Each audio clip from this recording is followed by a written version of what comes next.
Damas y caballeros, damos inicio así a nuestro primer bloque del programa de hoy, en este caso para presentarles a todos ustedes a la empresa Ambientes y Sistemas, dirigido por dos ingenieros agrónomos, en este caso el señor Juan Cruz Martínez, para hablar sobre lo que es fertilidad física del suelo. Muchas veces nos preocupamos mucho por la parte química, pero hoy en día analizar la parte física de nuestros suelos está haciendo la diferencia.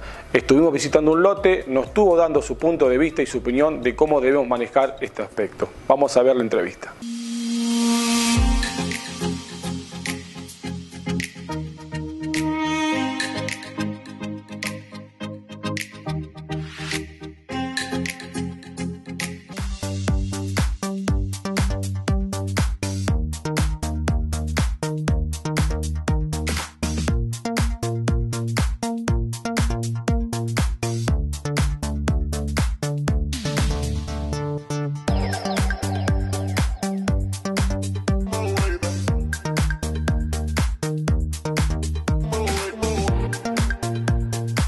Bueno, buenas tardes, buenos días a todos, depende de cuándo sea la transmisión de este programa. Primero quiero agradecerte que te hayas llegado hasta el campo, la verdad que esta nota, esta pequeña charlita que vamos a compartir hoy, es linda para hacerla sentado tomando un café, tomando un mate, pero si la vemos a campo es mucho mejor. ¿Qué nos convoca hoy? Probablemente la fertilidad menos marketinera que tiene el agro. ¿Por qué? Porque no lleva aparejado mayor consumo de insumos, no lleva aparejado mayor densidad de plantas, nos lleva aparejado una gran rama de investigación vinculada a la economía. Pero es como si le diéramos de comer a nuestros hijos, lo tenemos que pensar de esta manera. ¿Por qué? Porque vamos a hablar de la fertilidad física del suelo. ¿Y qué hablamos cuando hablamos de la fertilidad física del suelo? Hay una parte física que no la vamos a poder cambiar, que tiene que ver con la textura, que tiene que ver con la génesis del suelo, y hay una fertilidad física que es alterada, para bien o para mal, por la acción del hombre. Eso se llama fertilidad antropológica. Y vamos a hablar de la estructura, o sea, cómo son los agregados del suelo, de la cantidad de poros, o sea, cuánto suelo está ahí, de la profundidad efectiva del labor o del trabajo, y es lo que nos permite saber si nosotros tenemos un lote de 1,5 metros de profundidad o, como muchas veces, vamos a tener lotes de 15, 20 centímetros. ¿Por qué digo que es la menos marketinera? Porque no hay un insumo que corrija esto. Es una fertilidad que se corrige con procesos. ¿Son corregibles? Sí. ¿Son totalmente para volverlo a la originalidad? Y no. Muchos años nos llevó a esto y muchos años nos va a llevar devolverlo. Como dice el profesor Beto Quiroga, doctor en suelo, hay una regla que es 5, 10, 20. Nosotros para mejorar 5 centímetros de suelo necesitamos 5 años. 10 centímetros de suelo, 10 años, y 20 centímetros de suelo, 20 años. Los problemas nuestros es que estos problemas se nos están dando por debajo de los 15 centímetros. Después vamos a hacer una prueba con el penetrómetro y vamos a ver que donde la planta desarrolla fuerte sus raíces, el suelo está relativamente holgado, alrededor de los 15, 20 centímetros se empieza a apretar y eso tiene un grave problema, o varios graves problemas. El primero y principal, y para que todos entendamos, el insumo más importante que tiene el agro no es la semilla, no es el fertilizante, no son los agroquímicos, es el agua. Entonces, si yo tengo un suelo que no infiltra, y después vamos a tomar imágenes en algunos lugares donde se ve la cascarita donde estuvo el agua depositada, donde arrastró sedimento de otros lugares, si yo tengo un suelo donde el agua no infiltra, nos pueden llover 500 milímetros, que lo que vamos a hacer es agravar el problema del bajo y tener probablemente déficit hídrico en la media loma y la loma. Pero aparejado a esto, si no tengo poros por el cual el agua infiltra, no voy a tener posibilidad de que haya meso y microfauna que nos degraden la materia orgánica, que nos permitan transformar esa materia orgánica potencial que hay en un cultivo en nutrientes, nitratos, fosfatos, nitritos a veces, de la manera que lo absorben las plantas. Y sobre todo no tenemos oxígeno, y es donde se pierden el nitrógeno que nosotros fertilizamos en forma de óxido de nitrógeno, o fósforo en forma de pentóxido, o tenemos un cultivo que tiene una densidad de planta ideal, que tiene una fertilización muy adecuada y los rendimientos no son los esperados. ¿Por qué? Porque tenemos un perfil de 20 centímetros de suelo. Yo tengo acá en mis manos, es el mismo suelo, te consta, casi ladrillo que está acá en el medio del lote, y este es cascote, y me gusta llamarlo así por la forma, fíjense, que está abajo del alambrado. Este es un suelo sin disturbar, sin tantos años de labranza, y este es un suelo que viene trabajado, probablemente venga chacreado, probablemente venga con una sucesión de cultivos, no una rotación, donde no tenga metida gramíneas invernales. Y claramente, si me permitís, voy a romper el primer agregado con las manos suavemente, y fíjense cómo desgrana. Es una granulometría migajosa, tiene un color oscuro intenso. Si nos pusiéramos una tabla de colores, esto daría un IR2, 2,5. Pero lo más interesante es la cantidad de raicitas que tiene dentro, la cantidad de poros que tiene dentro. En cambio el otro, con la misma intensidad no la puedo romper, pero cuando lo rompo son bloques angulares, parecen ladrillos. Y si miramos los poros no están, y si le queremos encontrar una lombriz acá, sería un milagro. Y esto, o nos podemos correr el riesgo de perder un cultivo, o seguramente haya un déficit en el rendimiento. También me tomé el trabajo de agarrar a las raíces que estaban desarrolladas en ese cultivo, y vemos una raíz de una soja que la planta está relativamente linda, cargada de chaucho y demás, que debería tener una raíz muy pivotante y es más parecida a una planta de maíz con hojas raras que a una planta de soja. Bueno, básicamente esto es de lo que venimos a hablar hoy. Esto es, como hablábamos un ratito, ¿esto se puede mejorar? Sí, se puede mejorar.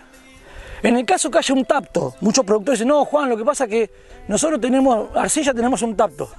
El tapto, para quien no sabe, es un horizonte que posee un gran contenido de arcilla, que cuando se seca se aprieta y hace que no sea tan fácil de mejorar con una labradora mecánica o con un cultivo. Bueno, está bien, pero si nosotros tenemos un tapto, tenemos que saber que ese suelo tiene un potencial de rendimiento que no es tal vez para ponerle 95.000 plantas de maíz, o 350.000 plantas de trigo, o 300 kilos de urea.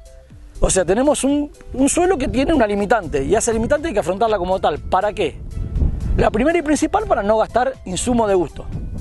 Por ahí un maíz un poco más barato, por ahí menos plantas por hectárea, por ahí menos fertilizante, y sobre todo, lo que estamos en agricultura, últimamente nos hemos convertido bastante expertos en esto, es que no haya fertilizante de más. ¿Por qué? Porque fertilizante de más, si el cultivo no lo absorbe o se lava, en este caso en estos suelos no se va a lavar porque no escurre, pero se va a ir a la parte baja del lote y va a agravar todos los problemas de contaminación por exceso de insumos. Y también lleva aparejado el uso de agroquímicos, también si están usados en demasía. Así que bueno, es, como te decía hace un ratito, es una fertilidad poco marketinera, pero últimamente se ha tomado una importancia extremadamente relevante, y sobre todo aquellos campos que quieran certificar buenas prácticas agronómicas o incluso certificar para bono, secuestro de carbono para vender el bono de carbono, es casi fundamental. Bueno, a ver, acá claramente no hay un culpable.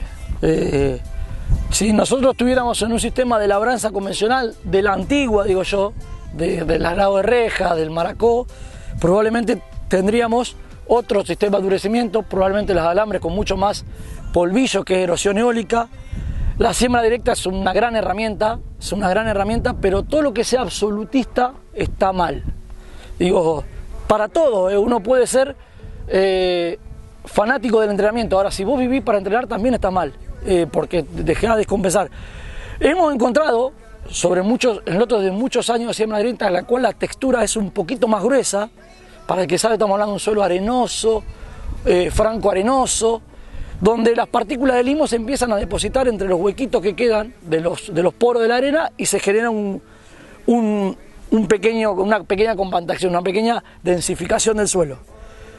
Es totalmente corregible. Hay un montón de cultivos de servicios.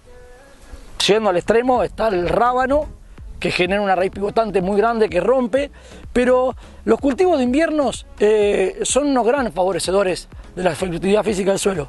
El ingeniero Díaz ahorita dijo el otro día en la capacitación, la mejor forma de mejorar la fertilidad física del suelo es con producción. O sea, no es que hay que cambiar el campo, hay que transformarlo en un sistema de huerta, no.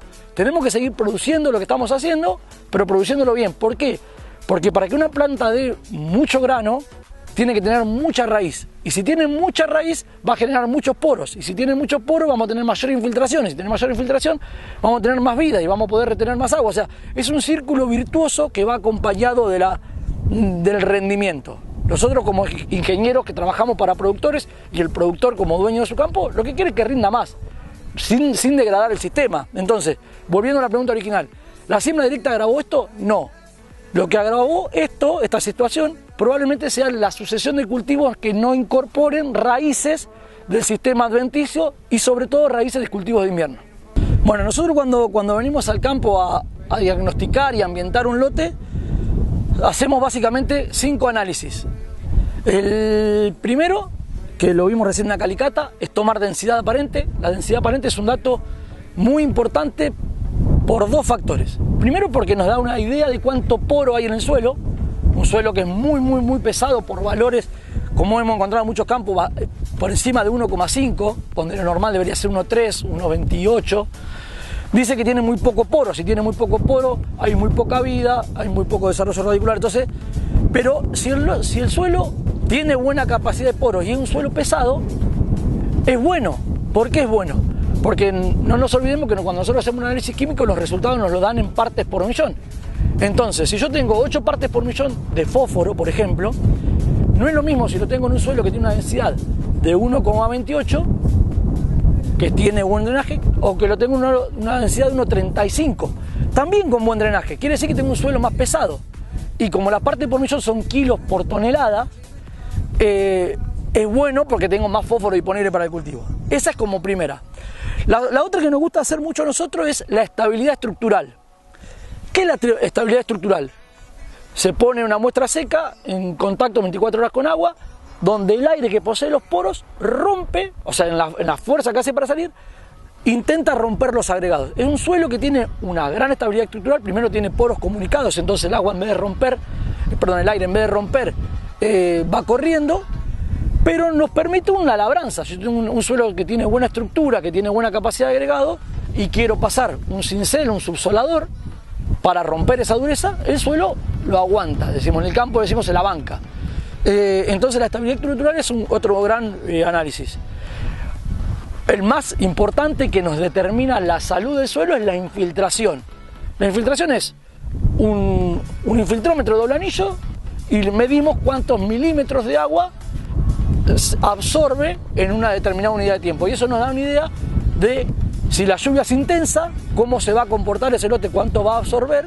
Y si la lluvia es tenue, generalmente no tenemos ese problema. Pero en estos últimos tiempos que hemos tenido lluvias muy intensas, con precipitaciones muy abundantes y sobre todo mucho volumen de agua, hemos encontrado que los bajos que no eran tan bajos se llenaron de agua y es agua que escurrió desde la loma y la media loma hacia el coso. Y el último, que estamos teniendo una gran correlación con el monitor de rendimiento que estamos haciendo nosotros, es la penetrometría. Básicamente vamos con el penetrómetro y pinchamos todo el campo y le presentamos al productor 4 mapas de resistencia a la penetración en kilopascales por centímetro cuadrado en los primeros 10, de los 10 a los 20, de los 20 a los 30 y más de los 30. ¿Por qué usamos esa variable si bien el penetrómetro te lo permite hacer cada 2,5 centímetros? Porque básicamente son las herramientas con las que podemos trabajar. Si yo tengo una compactación que puede estar debido a pezuñas, con 10 centímetros, con un disco lo puedo arreglar. Incluso las cuchillas turbo de la sembradora directa las clavamos un poquito más y va.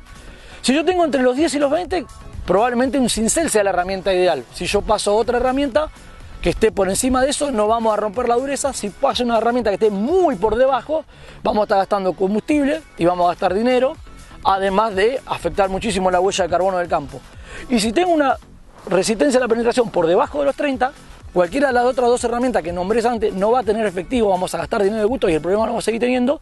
Entonces vamos a tener que ir a una labor mucho más profunda, mucho más cara y en la cual tenemos que ser muy meticulosos en el momento de evaluar la profundidad efectiva de trabajo. ¿Por qué? Porque muchas veces pasa el tractor con el implemento y escarbamos donde pasó el implemento y decimos, bueno, la verdad que pasó a 35 centímetros. Y es una mentira. ¿Por qué? Porque ese suelo se esponjó, empezó a haber aire, entonces eso levantó el volumen.